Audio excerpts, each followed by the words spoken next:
नमो नमः छात्रः। कल की तासिका में 9वीं कक्षा का टेक्सचुअल हमने शुरू किया है। उसमें सबसे पहले हमने पाठ्यपुस्तक शेमुषी प्रथमः भागः इस पाठ्यपुस्तक का अवलोकन किया। उस पर आधारित मैंने आपको कुछ प्रश्न दिए थे। वो प्रश्नों के उत्तर भी आपको ढूंढकर लिखने हैं। शायद आपने लिखे होंगे। उसके बाद भारतीय वसंत गीति, भारती यानी सरस्वती, सरस्वती का वसंत गीत, यह हमारा 9वीं कक्षा का प्रथम पाठ है। इसका प्रास्ताविक हमने देखा। इस पाठ के कवि पंडित जानकी वल्लभ शास्त्री हैं। स्वतंत्रता पूर्व काल में की गई यह गीत रचना है। काकली इस गीत संग्रह का नाम है। सरस्वती देवी की वंदना करते हुए यह गीत संग्रह संग्रहित किया गया है।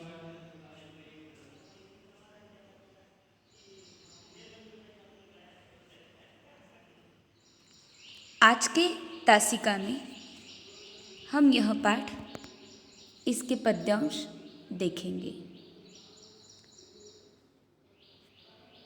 उसके पहले एक ज़रूरी बात बताना चाहती हूँ मैं आपको। टेक्सचुअल हमने शुरू किया है, इसका मतलब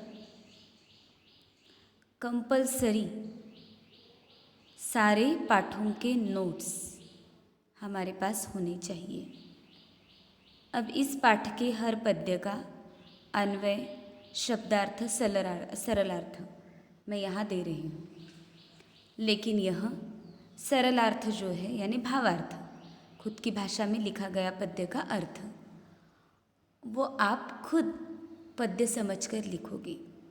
वर्ड टू वर्ड मैं जो दे रही हूँ वो लिखने की आवश्यकता नहीं है। ऑनलाइन क्लासेस चल रहे हैं, सपोर्ट चाहिए, इसलिए मैं सब कुछ दे रही हूँ, लेकिन अर्थ खुद समझकर ही लिखना है। शेमुषी टेक्स्ट बुक ओपन करो, टेक्सचुअल नोटबुक ओपन करो। जो इंस्ट्रक्शंस बताए जा रहे हैं उस इंस्ट्रक्शंस के अनुसार ही पाठ पढ़ना है। हर पद्य के पद्य क्रमांक, पद्य लिखना है। उसके बाद संधि संयोग शब्दों के साथ मैं पद्य का वाचन करूँगी, वो समझकर आपको संधि संयोग शब्द वहाँ लिखने हैं। अन्वय लिखना है पद्य का और अर्थ खुद की भाषा में लिखना है। जो समझ में आया है आपको वो लिखोगे।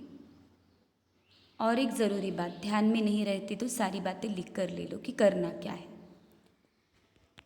पाठ में आए हुए या पद्य में आए हुए हर पद्य के लिए कर्ता, कर्म या फिर कर्ता, क्रियापद, विशेषण, विशेष्य, सर्वनाम अगर आया है तो सर्वनाम किसके लिए प्रयुक्त हुआ है।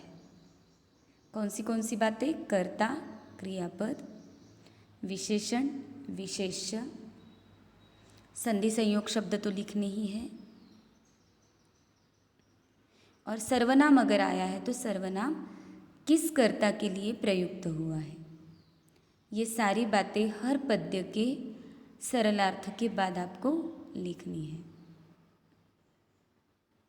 पद्य, पद्य के संधि संयोग शब्द, अन्वय, अन्वय के बाद खुद को जिस तरह से समझ में आया है उस तरह से अर्थ, अर्थ के बाद व्याकरणात्मक भाग, इसमें कर्ता, क्रियापद,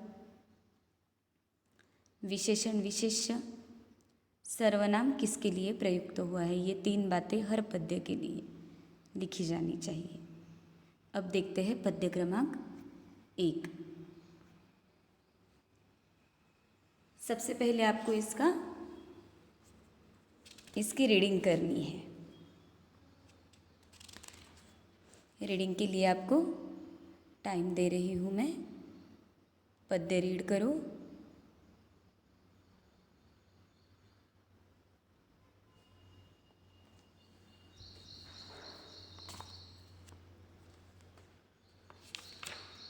हो गया रीड करना? अब सुनो। निनादय नवीनामयी वाणी वीणा मृदुगाय गीतिम ललित नीति लीना। यह जो स्टार्टिंग के 2 लाइन है यह ध्रुव पद है इस गीत का। निनादय नवीनामयी वाणी वीणा मृदुगाय गीतिम ललित नीति लीना। मधुर मंजिरी पिंजरी भूतमालाः वसन्ते लसन्तीह सरसा रसालाः कलापाः ललितकोकिला काकलीना। काकली यह इस गीत के संग्रह का नाम है। फिर से एक बार रीड करती हूँ। निनादय नवीनामयी वाणी वीणा मृदुगाय गीतिम ललित नीति लीना। मधुर मंजिरी पिंजरी भूतमालाः वसन्ते लसन्तीह सरसा रसालाः कलापाः ललित कोकिला काकलीना। और ध्रुव पद हर पद्य के बाद आता है, इसलिए फिर से निनादय नवीनामये वाणी वीणा मृदुगाय गीतिम ललित नीति लीना। अन्वय देखिए। अये वाणी, वाणी यानी हमारे शब्द, हमारे बोल। नवीनाम वीणाम निनादय, नई वीणा निनादय बजाओ। ललित नीति लीनाम गीति मृदुगाय, ललित सुंदर, नीति लीनाम, लीनाम यानी बिजी होना, उसमें गुंतना। नीति लीनाम गीति मृदुगाय, मृदुता से नीति के सुंदर ऐसे गीत गाओ। इह वसंते मधुर मंजिरी पिंजरी भूतमालाः सरसाः रसालाः लसन्ति। इह वसंते, यहाँ वसंत में, मधुर मंजिरी पिंजरी भूतमालाः, पिंजरी भूतमालाः पीले वर्ण से युक्त पंक्तियाँ, मंजरी आम्रपुष्प। वसंत ऋतु में आम के पेड़ को बहुत सारे येलो कलर्स के फूल आते हैं, उसे आम का मोहर ऐसे भी कहा जाता है। इह वसंते, इस वसंत में, मधुर मंजिरी पिंजरी भूतमालाः, यहाँ पर आम्र पुष्प जो आएंगे, पीले वर्ण से युक्त पंक्तियाँ उसकी होगी। सरसाः रसालाः लसन्ति, सरसाः, रसालाः यानी आम्र वृक्ष, सरसाः जिसमें बहुत रस है ऐसा, लसन्ति सुशोभित हो रहे हैं। इस वसंत में पीले रंग के फूलों की पंक्तियों की माला से आम्र के वृक्ष सुशोभित हो रहे हैं। ललित कोकिला काकलीनां कलापाः विलसन्ति, ललित यानी सुंदर, कोकिला कोकिल, काकलीनां, काकली यानी कोयल की आवाज़। कोयल की आवाज़ कैसी होती है? कुहू कुहू। तो इसी वसंत में सुंदर ऐसी कोकिलाओं के सुंदर आवाज़, कलापाः कोकिलाओं का समूह, विलसन्ति अच्छी आवाज़ में कोकिलों की आवाज़ भी आ रही है। 2 बातें यहाँ पर बताई गई है निसर्ग के सौंदर्य के बारे में। आम्र वृक्ष जो है, आम्र वृक्ष, आम को मोहर आया है, पीले कलर की उसके फूलों की वजह से पूरा आम्र वृक्ष सुशोभित हो रहा है। उसी तरह से उन्हीं दिनों में कोयल का समूह भी अच्छे गीत गाता है। तो ये जो हमारा निसर्ग बन गया है, इस तरह के नैसर्गिक वातावरण में निनादय नवीनामये वाणी वीणाम मृदुगाय गीतिम ललित नीतिम लीना। तो हे सरस्वती, नई वीणा को बजाओ, सुंदर नीतियों से युक्त गीत का मधुर गान तुम करो। निसर्ग बहुत ही सुंदर बना है, ऐसे निसर्ग में नई वीणा से अच्छी तरह के मृदु मधुर गीत गाने की प्रार्थना यहाँ पर कवि सरस्वती से कर रहा है। जिस तरह से बताया है उस तरह से सारी बातें प्रथम पद्य की आप लिखोगे। अब द्वितीय पद्य वाचन करो।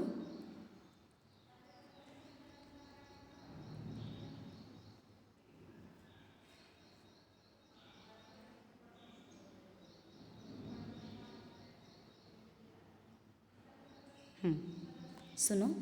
वहती मंद मंदम सनीरे समीरे कलिंदात्मजाया सवानीरतीरे नतां पंक्तिम आलोक्य मधुमाधवीना। फिर से एक बार सुनो। वहती मंद मंदम सनीरे समीरे कलिंदात्मजाया सवानीरतीरे नतां पंक्तिम आलोक्य मधुमाधवीना निनादय नवीनामये वाणी वीणा मृदुगाय गीतिम ललित नीति लीना। हर पद्य के बाद ध्रुव पद लेना जरूरी है। अब इसका अन्वय देखते हैं। कालिंदात्मजायाः यमुना नदी का, सवानीर तीरे बेत की लता से युक्त तट। बेत ये एक प्रकार की लता, बेल का नाम है। बेल की लता से युक्त तट पर सवानीर तीरे सनीरे समीरे मंदम मंदम वहती। वहाँ पर वायु मंद तरह से धीरे धीरे बह रहा है। मधु माधवीनाम नताम पंक्तिम आलोक्य। मधु माधवीनाम मधुर मालती लताओं का, एक तो बेत की लताएं और मधुर मालती की लताएं। नताम पंक्तिम आलोक्य उनकी पंक्तियाँ देखकर। अये वाणी नवीनाम वीणाम निनादय। यमुना नदी के तीर का यहाँ पर वर्णन किया गया है। पहले पद्य में वसंत ऋतु का वर्णन किया, उसमें आम और कोकिल के गीत का। अब यहाँ पर यमुना नदी के तीर का। यमुना नदी के तीर पर लताओं से घिरे तट पर जल की बिंदुओं से पूरित वायु मंद मंद बहने पर झुकी हुई मधुमाधवी लता को देखकर। वर्णन कितना अच्छा है, देखो सिंपल है। नदी के तट पर बहुत सारे बेल, बहुत सारे पेड़ होते हैं, तो वो जो बेत की लताओं से यमुना नदी का तीर घेरा गया है, तो उस तट पर जल की बिंदुएं, ऑब्वियसली नदी का किनारा है, उस पर पानी के बिंदु, पानी के बूंद होंगी ही। बूंदों से पूरित वायु, पानी से युक्त जो हवा है वो धीरे धीरे बह रही है। तो फूलों से युक्त झुकी हुई मधुमाधवी लता को देखकर, वो अच्छा निसर्ग सौंदर्य देखकर, हे वाणी, हे सरस्वती, नवीनाम वीणाम निनादय, नई वीणा को तुम बजाओ। यहाँ पर इस तरह का वर्णन दो पद्यों में किया गया है। पहले पद्य में आम्र वृक्ष, वसंत ऋतु का आम्र वृक्ष स्पेशली, उसमें कोकिला का गीत गायन, वो निसर्ग सौंदर्य देखकर हे वाणी, हे सरस्वती, नई वीणा को बजाओ, मृदु मधुर सुंदर गीत तुम गाओ। दूसरे पद्य में वर्णन किया गया है यमुना नदी के तट का, जो तट बेत की लताओं से भरा हुआ है, जिसके किनारे पर मधुमाधवी के फूल भी है। यमुना नदी के ठंडे पानी से युक्त ऐसी जो हवा वहाँ से बह रही है, उस हवा से बूंदे, पानी की बूंदें आ रही है। तो उस फूलों को देखकर हे सरस्वती, तुम मधुर मृदु गीत गाओ। दोनों पद्यों के जिस तरह से इंस्ट्रक्शन दिए हैं उस तरह से नोट्स भी आपको लिखने हैं। शब्दार्थ तो संस्कृत टू संस्कृत आपने लिखे ही होंगे, तो हर पद्य के स्पेशल शब्दार्थ लिखने की ज़रूरत नहीं है। यहाँ पर हमारे भारतीय वसंत गीति इस पाठ के 2 पद्य हो चुके हैं। अब कल की तासिका में देखते हैं आगे का भाग।